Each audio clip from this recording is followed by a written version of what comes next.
Hey everybody, Grayson the Bard here for day 2 of my self-imposed exile and hunt-a-day challenge. I don't know if I can really call this a challenge, but let's do it. The hunt-a-day challenge.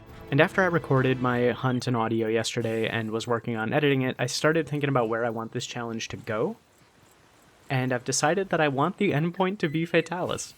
See, I never actually beat Fatalis in Monster Hunter World, and that is something that has been bugging me, that I've never gone back and done it. So that, I think, is going to be the finale of this whole thing, either on the on that Friday on day 156, when I, switch over from playing all these other games to no-lifing Monster Hunter Wilds, or on the night, I think it's a Thursday, on the Thursday night before.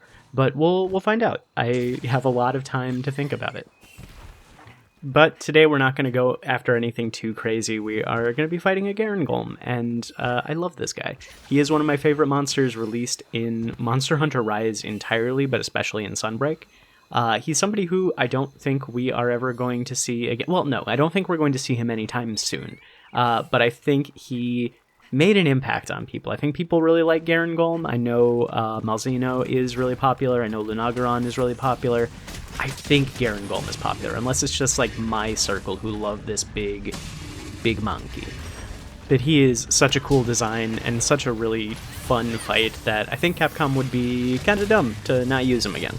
I just, don't think he is a great fit for Wilds from what we've seen so far. I think he fits a lot better into the more arcadey, super fast-paced action games, which we haven't seen from the creatures in Wilds so far. I could be entirely wrong.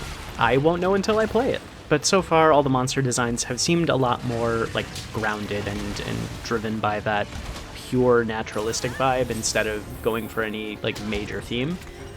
Except I remember seeing a while back people saying that the monsters seem to be based off of cryptids, like the Mongolian Deathworm,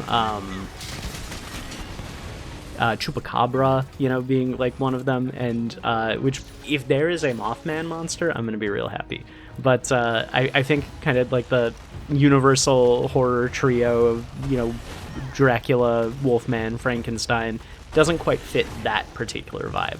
So I think it'll be a while until we see those boys again. I also thought it would be real cool for me to use for this hunt the armor set for the first video I ever did for the channel, my Vampire Gunlance set from Monster Hunter Rise. It has obviously been upgraded to, end game master rank, full curio crafting. I'm using the Amatsu Gunlance for it now, just because it makes Bullet Barrage explode even more. But this is still one of my favorite builds that I have ever made. It is so fun, and I feel like it does a really good job of hitting that middle point that I like of being very defensible and very survivable while still dealing out decent damage. And I'm still pretty much using the exact same armor that I used for the base. I just have it, curios crafted with stuff like Kushala's Blessing so that I can get the faster Wirebug regen and all that fun stuff. So it's still an easy armor to build as well, which is really fun. So if you like what you see, I do a lot of damage. I don't heal as much as I would like in this hunt, but I, take down a Garangolm pretty quick. If you want to check out the build, I'll put the link to that video in the end screen thing that I keep forgetting what it's called. I am for sure going to try and do one of these videos for at least every weapon, especially because there's so many weapons that I just very rarely touch. I was taking a look at my guild cards in World and Sunbreak, and in both of them I touched dual blades maybe 1 or 2 times in all the hours that I've spent in those games. And Insect Glaive only a little bit more. So I want to try and spend some time with those weapons, and this is a great opportunity for me to do so. Speaking of though, that actually brings up the last thing I'm going to talk about in this ramble today. Going to keep it a little bit shorter just for ease of giving myself more to talk about for the rest of these. I am still working on some more scripted content for the channel, some bigger videos that are going to be going up alongside this challenge. This is not going to be the entirety of my content until Monster Hunter Wilds comes out. I'm still working on stuff. And the big thing that I'm working on right now is a beginner's guide to Monster Hunter series. There are a lot of people right now who are super interested in the series because of Monster Hunter Wilds coming out and all of the attention that it's getting. It is dominating pretty much every show it is at. I kept seeing, mostly Monster Hunter content creators, admittedly, saying it was like the the Monster Hunter Wilds show featuring Gamescom and stuff like that. And so I want to make like a series of videos for new hunters, just to kind of give them a overview of some of the core mechanics that they're going to need to be familiar with in the games.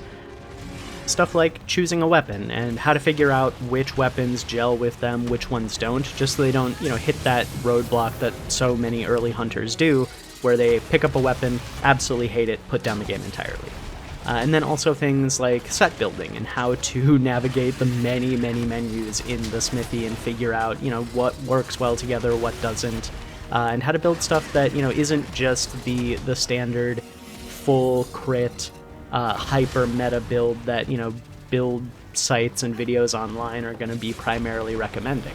Those are for sure going to be the two main videos that I'm putting out for the series. I might do some other ones. I'm not 100% sure on what I would need to focus on. Maybe something focusing on, the importance of like learning a monster's tells or reading its patterns, things like that. I'm not sure. I'll think about it. But be looking forward to those videos coming out soon, hopefully. I would really like to get the first one done by the end of October, work schedule and personal life schedule permitting. But yeah, that's about all I've got to talk about for this ramble. Enjoy the rest of the hunt. I don't think anything too spicy happens in this one. I think it's a pretty standard bonk and donk on this guy, but who knows? We'll see. Stick around until the end if you want to help out the channel. If you want to continue to support me on this this horrible journey that I have saddled myself with, feel free to subscribe, like the video, leave a comment telling me, if you are doing this journey yourself of trying to avoid spoilers or really just trying to dive back into the games before Wilds releases and we all pivot hard to that game. I am already really enjoying doing this and am looking forward to recording the videos and the audio when I wake up in the morning. Let's see how long that lasts. But until next time, thank you guys so much for watching, and we'll see you next time.